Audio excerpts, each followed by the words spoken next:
नमस्कार दोस्तों, मेरा नाम है कृष्ण मिश्रा। आप सभी का जीएस कर्मी योगी में भरपूर स्वागत है। हमारी जो यूपी पुलिस की टॉप 10 क्वेश्चंस की सीरीज चल रही थी पीवाईक्यू की, वो खाकी वर्दी नाम से जो सीरीज हमारी चल रही थी, वो सीरीज कंटिन्यूटी चल रही है। जब तक हम पूरा पीवाईक्यू कंप्लीट नहीं कर लेंगे तब तक हमारी ये सीरीज आती रहेगी। और ये पीवाईक्यू करवाने का मेरा उद्देश्य ये है कि आपका पीवाईक्यू पे बहुत मजबूत मजबूत पकड़ बनी रहे। और आपसे पीवाईक्यू जब भी पेपर बनाया जाता है तो आपके पेपर एग्जामिनर जो होता है वो पीवाईक्यू के पेपर को उठाकर देखता है और उसी के आधार पर पिछले विगत वर्षों में हुए परीक्षाओं को देखते हुए, उसके क्वेश्चन आंसर को देखते हुए फिर वो क्वेश्चंस बनाता है। तो हमारा ये मतलब नहीं है कि हम सीधा आए और आपको जो ऑप्शन है उसी को बता के, जैसे कि कोई भी क्वेश्चंस है तो उसका आंसर सीधा बता के चले जाएं, ये कार्य करने नहीं आए हैं। हमारा एक उद्देश्य है कि हम पूरे क्वेश्चंस का और पूरे ऑप्शन का एकदम से इनकाउंटर करेंगे। जितनी प्रकार से उससे क्वेश्चंस बन सकते हैं हम सबको बनाएंगे और सबका उत्तर हम निकालेंगे और हम सभी प्रकार से सारे क्वेश्चंस का इनकाउंटर करेंगे।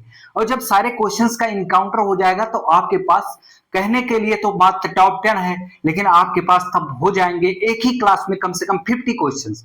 तो आपको पीवाईक्यू पे पकड़ मजबूत बनानी है तो हमारी क्लास जीएस कर्मी होगी किससे से खाकी वर्दी सीरीज से जुड़ी है। एक से वर्दी, एक से मोहब्बत, और जो कुछ भी हो सके वो वर्दी से मोहब्बत करिए। और हम चालू कर रहे हैं, हम सीधा अपने क्वेश्चंस पे आते हैं। ज्यादा आप सभी लोगों को हम टाइम नहीं लेते हैं और सीधा हम क्वेश्चंस की बात करते हैं। दक्षिण पूर्व एशियाई राष्ट्रों का संगठन ASEAN, association of south east Asian Nations का मुख्य उद्देश्य क्या है? देखो भाई, दक्षिण पूर्व एशिया में जो देश हैं आप सभी को पता होगा, आप लोगों ने मैप देखा होगा, नहीं देखा तो देख लीजिए, तुरंत उठा के कहीं गूगल ही कर लीजिएगा, तुरंत देख लीजिए। दक्षिण पूर्व जो देश हैं वो बहुत महत्वपूर्ण है। उनकी स्थिति और स्थिति जो है प्रेजेंट टाइम पे, उनकी कंडीशन जो स्थिति है, भौगोलिक स्थिति है, वो सभी देशों के लिए, खासकर दक्षिण एशिया के लिए बहुत महत्वपूर्ण हो जाता है। तो दक्षिण पूर्वी एशिया के देशों का एक संगठन बना हुआ है तो उसको हम आसियान के नाम से जानते हैं। तो हम जानेंगे इनका मुख्य उद्देश्य क्या है। पहले तो उनका जो क्वेश्चंस का आंसर है, हमने सीधा आंसर इसलिए लिख लिया क्योंकि चार ऑप्शंस इसमें देने का कोई मतलब नहीं बन रहा था, क्योंकि उसके ऑप्शन से और क्वेश्चन बन नहीं पाते। तो हम सीधा सोचे सीधा उत्तर पे आपको पहुंचाया जाए और इधर उधर न भटकाया जाए इस क्वेश्चन में।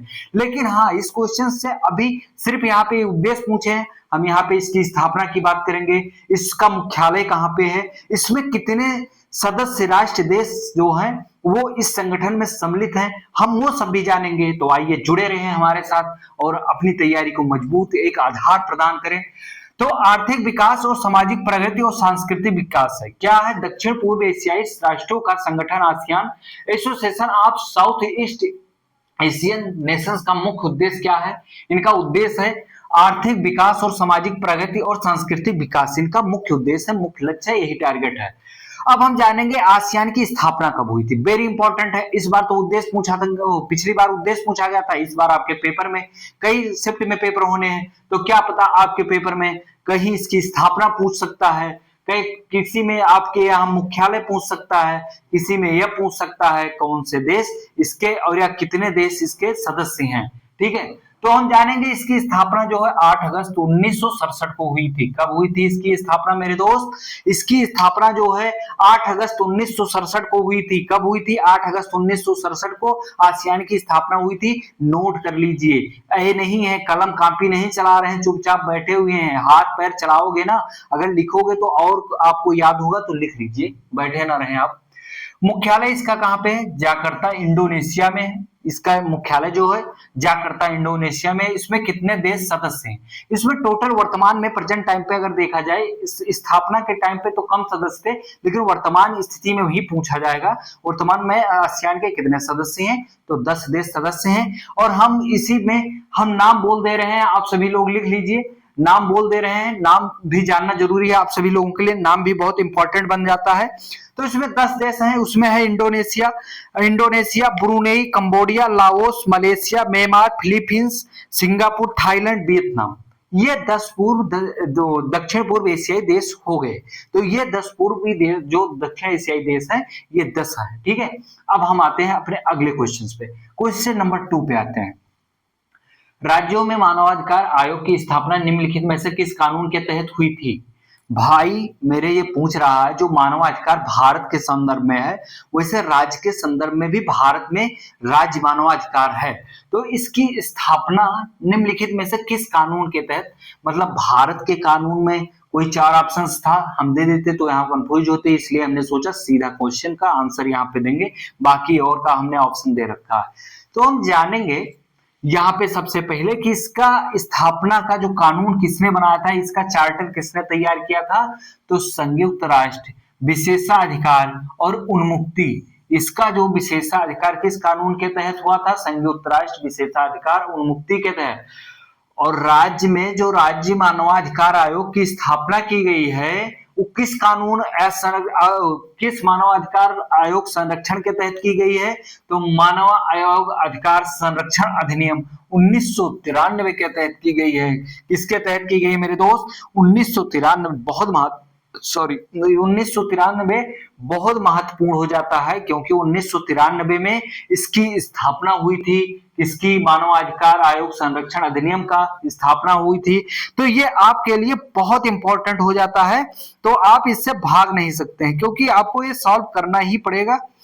और हम इसके तहत और कुछ भी जान लेते हैं। इसके तहत मानव अधिकार का उल्लंघन मामलों में जांच करता है, इसका उनकी रोकथाम के लिए उपाय करता है और मानव अधिकार के बारे में जागरूकता बढ़ाता है। ठीक है। और एक बहुत इंपॉर्टेंट, यहाँ पे एक बहुत इंपॉर्टेंट क्वेश्चन और बन रहा है, राज्य मानवाधिकार आयोग पे किसका नियंत्रण होता है भाई, राज्य मानवाधिकार आयोग पर राज्य का कोई नियंत्रण नहीं होता, राज्य की सरकार का कोई नियंत्रण नहीं होता। ये आपको बहुत, इसीलिए राज्य मानवाधिकार हो या भारत सरकार मानवाधिकार हो, भारत मानवाधिकार हो, इसी से सब लोग बहुत डरते हैं, क्योंकि ये संयुक्त राष्ट्र विशेषाधिकार उसकी उन्मुक्ति के संयुक्त राष्ट्र के तहत बनाया गया है, राज्य सरकार के अधीन नहीं आता है। इस पर, इस आयोग पर राज्य सरकार का कोई नियंत्रण नहीं है। तो आपको क्वेश्चंस का आंसर ये पता होना चाहिए, कितने क्वेश्चंस बन रहे हैं आपको पता ही होगा। तो आप सभी लोग हमारे क्लास से जुड़े रहें और अधिक से अधिक दोस्तों के पास, अपने महिला मित्र के पास, अपने पुरुष मित्र के पास, सबके पास शेयर करिए और सबको मौका दीजिए, सब लोग पढ़ें, अधिक से अधिक लोगों का सिलेक्शन हो, यही एक मेरा उद्देश्य है। बास्केटबॉल के आविष्कार का श्रेय निम्नलिखित में से किसको दिया जाता है, बास्केटबॉल का आविष्कार किसने किया था, इसका श्रेय किसको दिया जाता है, चार्ल्स गुडईयर, डॉक्टर जेम्स नाई Smith, Coburn the scale, Alfred mine. तो इसका जो आंसर है, बास्केटबॉल का आविष्कार का श्रेय निम्नलिखित में से किसको दिया जाता है, डॉक्टर जेम्स नाई स्मिथ को दिया जाता है। ठीक है, ये आपको पता होना चाहिए। फिर हम आते हैं अपने क्वेश्चन नंबर 4 पे। डॉट डॉट कर दिया, आगे हमें भरना है, तो कौन सा शब्द हमें भरना है, तो पहले पूरा क्वेश्चन पढ़ लेते हैं, फिर ऑप्शन पे आते हैं। किस प्रकार के टेक्स्ट संदेश या एसएमएस के माध्यम से फिशिंग कहलाता है, जैसे जो टेक्स्ट मैसेज आप भेजते हैं या एसएमएस भेजते हैं, तो किस प्रकार का मैसेज आता है या वो किसी प्रकार का ऐसे फेक मैसेज आता है, तो इस संदेश या मैसेज के माध्यम से जो फिशिंग होती है, हैकिंग होती है, उसको हम क्या कहते हैं, ईमेल स्कैम, कैट फिशिंग की स्मिशिंग, फिर या फिर स्कैम, क्या कहेंगे, ईमेल स्कैम, कैट फिशिंग, फिर स्मिशिंग, फिर स्कैम, क्या कहेंगे। तो आप सभी को इसका उत्तर पता होना चाहिए कि यहाँ पे क्या भरा जाना चाहिए। तो आप सभी लोग देखते ही आप लोगों को पता चल गया होगा कि यहाँ पे ऑप्शन नंबर सी भरा जाएगा। ठीक है, स्मिशिंग भरा जाएगा। फिर हम आते हैं उत्तर प्रदेश के बारे में, क्वेश्चन पूछा गया था, तो उससे संबंधित अभी और बात करते हैं। क्वेश्चन नंबर 5 पे आते हैं, उत्तर प्रदेश के राज्य पुष्प का क्या नाम है। भैया बहुत इंपॉर्टेंट क्वेश्चन है, उत्तर प्रदेश के राज्य पुष्प का क्या नाम है, कमल, बटर लिली, गुलाब, पलाश। ये 4 ऑप्शंस दिए गए हैं, तो हम सीधा आते हैं ऑप्शन को, अपने ढूंढते हैं आंसर को। तो उत्तर प्रदेश का राज्य पुष्प क्या नाम है, तो पलाश नाम है। तो यहीं पे हम जानते हैं उत्तर प्रदेश हमने अपने तरफ से जोड़ दिया है आप सभी के जानकारी के लिए, क्योंकि आगामी परीक्षाओं में पूछा जाएगा, ये विगत परीक्षाओं में पूछा गया है, तो आगामी परीक्षाओं में ऐसे क्वेश्चन एग्जाम में जरूर बनाएगा और आपके सामने जब आएगा, तो अगर आप 1-2 बार भी पढ़े हैं तो इतना इजी है कि ये आपका नंबर सिक्योर करके जाएगा जीएस में। नहीं तो वरना अगर जीएस में बहुत अंदर घुस गया तो क्वेश्चन कर पाना मुश्किल हो जाता है। लेकिन हमारी क्लास से आप चाहे जैसे भी क्वेश्चन एग्जामिनर बना दे, चाहे इतना भी टफ बना दे, लेकिन हम सबका इनकाउंटर करके सारे क्वेश्चंस और ऑप्शंस का इनकाउंटर करेंगे और बहुत जबरदस्त उसकी जानकारी पूरे निचोड़, हम भी क्वेश्चंस के सीधा आंसर बता के आगे बढ़ सकते हैं। लेकिन मेरा उद्देश्य ये है बताने का कि आप सभी लोगों को उस बारे में जानकारी होनी चाहिए, पूरी जानकारी हो, संपूर्ण जानकारी हो, क्योंकि उससे संबंधित कोई भी क्वेश्चन पूछा जाए तो आप सभी लोग सॉल्व कर पाए, क्योंकि विगत वर्षों में पूछा गया तो आगामी वर्षों की परीक्षाओं में जरूर पूछा जाएगा। यही मेरा उद्देश्य है, तो इसलिए सटीक जगह पहुंचे आप लोग पढ़ने के लिए। ठीक है, वन लाइनर से बहुत ज्यादा नाता न जोड़े, ठीक है, नहीं तो बहुत शार्ट चीजें बहुत खतरनाक बन जाती है एग्जाम में। तो आइए हमारे साथ जुड़िए। ठीक है, फिर यूपी राज्य पशु का क्या नाम है? यूपी का राज्य पशु क्या है? बारहसिंघा, हमने यहीं पे लिखा दिया है, आप लोग नोट करते रहिए। यूपी का राज्य पशु क्या है? बारहसिंघा। यूपी का राज्य वृक्ष क्या है? अशोक है। और भारत का राज्य वृक्ष अगर पूछा जाए तो क्या बताओगे आप? बरगद है। ठीक है, और भारत का राज्य पशु पूछा जाएगा तो क्या कहोगे आप? ठीक है, भारत का क्या है बताइएगा। ऑप्शन में हमें पता है, लेकिन हम आप लोगों से पूछ रहे हैं, कमेंट में जरूर बताइएगा। फिर यूपी राज्य पक्षी क्या है? सारस है। यूपी का राज्य पक्षी जो है सारस है। यूपी का राज्य खेल क्या है? हॉकी है। यूपी का राज्य खेल हॉकी है मेरे दोस्त। यूपी राज्य चिन्ह क्या है? मछली व तीर कमान है। ठीक है, यूपी का राज्य चिन्ह मछली व तीर कमान है, आप सभी लोगों को पता होना चाहिए। फिर हम क्वेश्चन नंबर 6 पे आते हैं। अभ्यास से संबंधित कोई ना कोई क्वेश्चन जरूर आएगा, लेकिन आपके पेपर में बहुत कठिन क्वेश्चन आया था। मालाबार नौसेना अभ्यास का क्या महत्व है? मालाबार जो नौसेना अभ्यास होता है इसका क्या महत्व है? तो पहले हम जानेंगे। ठीक है, सीधा ऑप्शन इसके लिख दिए हैं, उसके बाद हम इसका डिस्क्रिप्शन करेंगे। इसकी स्थापना कब हुई थी, सबसे पहले किन दो देशों के बीच शुरू हुआ था, उसके बाद कौन सा देश बाद में भाग लिया, ये सब आप नोट करते जाइएगा नोट्स में, क्योंकि हम बहुत सारी चीजें नहीं लिखे हैं तो बोल देते हैं, वो नोट कर लीजिए, बहुत इंपॉर्टेंट होता है। मालाबार नौसेना अभ्यास का क्या महत्व है? यह भारत यूएसए यानी कि संयुक्त राज्य अमेरिका, जापान और ऑस्ट्रेलिया के बीच नौसैनिक सहयोग बढ़ाता है। ठीक है, ये किसके बीच? 4 देशों के बीच होता है। पूछ ले मालाबार नौसेना अभ्यास कितने देशों के बीच होता है? 4 देशों के बीच होता है। या पूछ ले इनमें से मालाबार नौसेना अभ्यास इनमें से किस देश के साथ नहीं होता है? 4 ऑप्शन दे दिया, उसमें से एक मान लो काट दिया कोई, तो आपको पता होना चाहिए कि मालाबार नौसेना अभ्यास जो है भारत, यूएसए, जापान और ऑस्ट्रेलिया के बीच होता है। ठीक है, हम जानेंगे ये कब से शुरू हुआ था, ये भी हम बता दे रहे हैं। मालाबार नौसेना अभ्यास जो है कब से शुरू हुआ था? मालाबार नौसेना अभ्यास का जो संचालन किया गया था, इसका मुख्य उद्देश्य था कि इन देशों के बीच समुद्री सहयोग, अंतर संचालनीयता और रणनीतिक सुधार करना है। मालाबार अभ्यास जो है 1992 में अमेरिका और भारत के बीच शुरू हुआ था। सबसे पहले मालाबार जो है 1992 में भारत और अमेरिका के बीच शुरू हुआ था। किसके बीच शुरू हुआ था? भारत और अमेरिका के बीच शुरू हुआ था। फिर इसमें वर्ष 2015 में जापान भाग लेता है। वर्ष 2015 में जापान भाग लेता है, तब इसके 3 सदस्य हो जाते हैं। वर्ष 2020 में इसमें ऑस्ट्रेलिया भी भाग लेता है। अब कुल इसके सदस्य देशों के मालाबार नौसेना अभ्यास सदस्य देशों की संख्या 4 हो गई। तो 2015 में कौन भाग लेता है? जापान लेता है। 2020 में ऑस्ट्रेलिया भाग लेता है। 1992 में भारत और अमेरिका के बीच शुरू हुआ था। तो ये पूरा रहा कंप्लीट इसका आंसर। फिर हम आते हैं क्वेश्चन नंबर 7 पे। हम बात करते हैं निम्नलिखित महासागरीय धाराओं में से कौन सी अन्य धाराओं से भिन्न है? बहुत बहुत इंपॉर्टेंट और बहुत कठिन क्वेश्चन है। ठीक है, और एक हिसाब से बहुत इजी है, क्योंकि 3 भिन्न अभिन्न, एक अलग है, एक और सब बराबर सेम है। तो निम्नलिखित महासागरीय धाराओं में से कौन सी अन्य धाराओं से भिन्न है? ठीक है, लैब्राडोर, अटलांटिक अफवाह बहाव, क्यूरोसियो, गल्फ स्ट्रीम। आपको लग रहा होगा सब तो महासागर है। ठीक है, कोई महासागर है, कोई कहाँ बह रहा है, किस क्षेत्र में बह रहा है, तो आप पहले एशिया जोड़ेंगे, अफ्रीका, यूरोप सब जोड़ेंगे कि इससे अलग है कि किससे। इसमें पूछ रहा है कौन सा भिन्न है। फिर आपके दिमाग में ये बात जरूर आनी चाहिए, अगर नहीं आई है तो आनी चाहिए, अगर आई है तो बहुत अच्छी बात है, कि ये अलग क्यों पूछा गया है। जो महासागर की धाराएं होती हैं वो 2 प्रकार की होती हैं। हम बता दे रहे हैं यहीं पे। दो प्रकार की होती हैं, कुछ धाराएं जो होती हैं वो ठंडी होती हैं और कुछ धाराएं जो होती हैं वो गर्म होती हैं। तो जो धाराएं तटवर्ती यानी कि स्थल से जुड़ी होती हैं, स्थल कुछ कनेक्टिविटी होता है स्थलों से, वो स्थल उसके आसपास जुड़े होते हैं, तो वो धाराएं गर्म होती हैं। और जो स्थल से काफी दूर होती हैं वो धाराएं जो है ठंडी होती हैं। ये लेकिन इसके कई प्रकार हैं बताने के, और कई रीजन है, लेकिन मैंने बहुत इजी बताया आपके लिए, ठीक है, जो समझने के लिए मैंने बताया एक उदाहरण के तौर पे। इसका अगर देखा जाए सही तरीका क्या है तो हम उसको भी बता देते हैं, लेकिन वो आपके लिए इतना इंपॉर्टेंट नहीं है, ठीक है। वो पीसीएस और आईएएस के लिए परीक्षाओं के लिए बन जाता है फिर क्वेश्चन इतना लंबा अगर लंबी खींचेंगे तो हम, ठीक है। तो निम्नलिखित में से कौन सी धारा, तो दो प्रकार की धाराएं होती है, तो आपको ढूंढना पड़ेगा इसमें से कौन ठंडी धाराएं हैं कौन सी गर्म धाराएं हैं भाई। गल्फ स्ट्रीम लिखा है तो स्ट्रीम लिखा है यानी कि स्ट्रीम भाप निकल रहा होगा, वो तो गर्म ही है, ठीक है। गल्फ स्ट्रीम गर्म हो गई धारा। क्यूरोसियो जो है, क्यूरोसियो भी गर्म जल धारा है।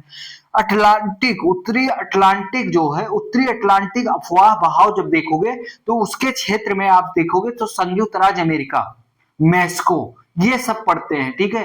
ये सारी चीज उत्तर अमेरिका इससे जुड़ा हुआ है वहां पे, तो वहां पे इसकी जो है स्थल से इसका जुड़ाव हो जाता है, तो ये भी धाराएं गर्म है, ठीक है। इसमें एक जो है अलग जो है लेब्राडोर, लेब्राडोर जो है वो ठंडी जलधारा है या अफवाह है, ठीक है, बहाव है, ठंडी जलधारा है। फिर हम इसके बारे में थोड़ा सा और जानकारी जितनी बन सकती है उतनी और ले लेते हैं, पढ़ लेते हैं, यहीं पे पूरा खत्म ही कर देते हैं इससे संबंधित। महासागरीय धाराओं लेब्राडोर की धारा एक ठंडी जलधारा है, जबकि उत्तरी अटलांटिक अफवाह बहाव जैसे कि हम बता ही चुके, क्यूरोसियो, गल्फ स्ट्रीम, उत्तरी अटलांटिक, ये एक प्रकार की गर्म जलधारा है, ठीक है। आपको ये पता चल गया होगा। लेब्राडोर जो है ग्रीनलैंड के पश्चिम के, जैसे ग्रीनलैंड, जैसे कि आप लेब्राडोर की जलधारा के बारे में हम थोड़ा सा बता देते हैं, ठंडी जलधारा है। ये जो ग्रीनलैंड के पश्चिम में बैफिन खाड़ी से होकर, ठीक है, बैफिन खाड़ी से होकर बहती है और फिर ये, ठीक है, ये बैफिन खाड़ी के सहारे निकलते हुए लेब्राडोर पहाड़ के सहारे बहते हुए ये न्यू फाउंडलैंड से होते हुए गल्फ स्ट्रीम में अपनी जलधारा को डिपोजिट कर देते हैं या डिस्चार्ज कर देते हैं। कौन सी? लेब्राडोर। ये कहां से निकलते हैं? सबसे पहले आपको पता होना चाहिए कि ग्रीनलैंड के पश्चिम में बैफिन खाड़ी से होकर के, ठीक है, लेब्राडोर के तटवर्ती सहारे से बहती हुई और ये सीधा अपना जल जो डिपोजिट करती है वो कहां पे करते हैं? गल्फ स्ट्रीम में छोड़ देती है। बस इतना ही है, ठीक है। आपकी जानकारी के लिए बहुत सारी चीजें यहाँ पे मिल गई होंगी। हम फिर आते हैं क्वेश्चन नंबर 8 पे। निम्नलिखित में से कौन सा सिंथेटिक फाइबर का उदाहरण नहीं है? मेरे दोस्त, ये क्या कहा है? निम्नलिखित में से कौन सा सिंथेटिक फाइबर का उदाहरण नहीं है? तो आप पढ़ेंगे रेयान, पॉलिएस्टर, नायलॉन, कपास। आप तुरंत इसका आंसर लगा देंगे कि इसमें चारों में कपास जो है वो सिंथेटिक फाइबर का उदाहरण नहीं है। बाकी रेयान जो है, पॉलिएस्टर जो है, नायलॉन जो है, ये तीनों जो है सिंथेटिक फाइबर के उदाहरण है, ठीक है। ये सिंथेटिक फाइबर होते हैं। रेयान, पॉलिएस्टर, नायलॉन जो होते हैं ये सिंथेटिक फाइबर होते हैं, जबकि कपास जो है ये सिंथेटिक फाइबर नहीं होता है। कपास जो है, ये जो कपास है ये मालवेसी कुल का, ठीक है, मालवेसी कुल के पौधों से पैदा होता है, ठीक है, मालवेसी कुल के पौधों से पैदा होता है, ठीक है। अगर आपसे पूछा जाए कपास किस कुल से आते हैं, तो अगर ऑप्शन में मालवेसी कुल है तो मालवेसी कुल से आते हैं। कपास जो है, कपास किस वंश से जुड़े हुए होते हैं? तो मालवेसी कुल से जुड़े हुए होते हैं। ये बहुत इंपॉर्टेंट है, ये भी नोट कर लेना कि कपास किस वंश से जुड़े हुए होते हैं या कपास की उत्पत्ति किस वंश से होती है? तो मालवेसी कुल के, ठीक है, नोट कर लेना। फिर हम क्वेश्चन नंबर 9 पे आते हैं। किस देश को उगते सूरज की भूमि के नाम से जानते हैं? जापान, थाईलैंड, चीन, दक्षिण कोरिया। ये आप सभी को पता होगा क्योंकि आप लोगों ने बचपन में ही 5 रुपए वाली जो लूसेंट आती थी पहले, अब उसका दाम बढ़ के 10 रुपया हो गया होगा, मुझे लगता है ऐसा, ठीक है। हम लोगों के बचपन में वो 5 रुपए की मिलती थी, अब हो सकता है 10 रुपए की हो गई हो। तो उसमें आप लोगों ने पढ़ा होगा कि किस देश को उगते सूरज की भूमि के नाम से जाना जाता है, तो बचपन से ही आपको क्वेश्चन ये पता होगा, जापान को, ठीक है। जो सूर्य जो है पृथ्वी पे सबसे पहले, ये संपूर्ण जो पृथ्वी है इस पे सबसे पहले अगर सूर्य कहीं पे नजर आता है तो सबसे पहले कहीं किसी जगह पे नजर आता है तो जापान में नजर आता है, इसलिए जापान को उगते सूरज का देश कहा जाता है। ठीक है, क्या कहा जाता है? उगते सूरज का देश कहा जाता है। तो ये बहुत इंपॉर्टेंट हो जाता है क्वेश्चन ये भी। तो इस प्रकार आज के रहे ये पीवाईक्यू, यूपी पुलिस के जो पीवाईक्यू पिछले विगत वर्षों में पूछे गए प्रश्न थे उनके हमने उत्तर यहाँ पे सॉल्व कर लिया, आप भी सॉल्व कर लिए। अब आपको राहत मिल गई होगी और आपको ये चीजें जितनी मिल गई हैं ये पर्याप्त हैं। तो आप सभी लोग जैसे भी पढ़ रहे हैं, जहां से पढ़ रहे हैं, बस बढ़िया से पढ़ते रहें, लेकिन पीवाईक्यू को लगाना ना भूलें। पीवाईक्यू की क्लास से जुड़े रहें और अपने के साथ साथ दूसरों का भी भला करें। क्लास को सिर्फ अपने पास ही ना रखें, दूसरों के पास भी भेजें ताकि अधिक से अधिक लोगों का भला हो सके और लोग अच्छे से पेपर में फाइट कर सकें और सबकी परीक्षा निकले और आप सभी लोग जल्दी से अपने कंधों पे वर्दी लें। और जब आपके कंधों पे वर्दी हो फिर आप जिससे सच्ची मोहब्बत करते हैं, जैसे आप सच्ची मोहब्बत प्रेजेंट टाइम पे वर्दी से करते हैं, फिर वैसे भी जैसे जिससे सच्ची मोहब्बत करते हैं वो भी आपके पास हो, आपका परिवार सुखी रहेगा। ठीक है, तो आप सभी लोग क्लास को देखना ना भूलें और अधिक से अधिक लोगों के पास शेयर करें। अब हम चलते हैं, फिर अगली नेक्स्ट क्लास में मुलाकात होगी। तब तक के लिए जय हिंद, धन्यवाद।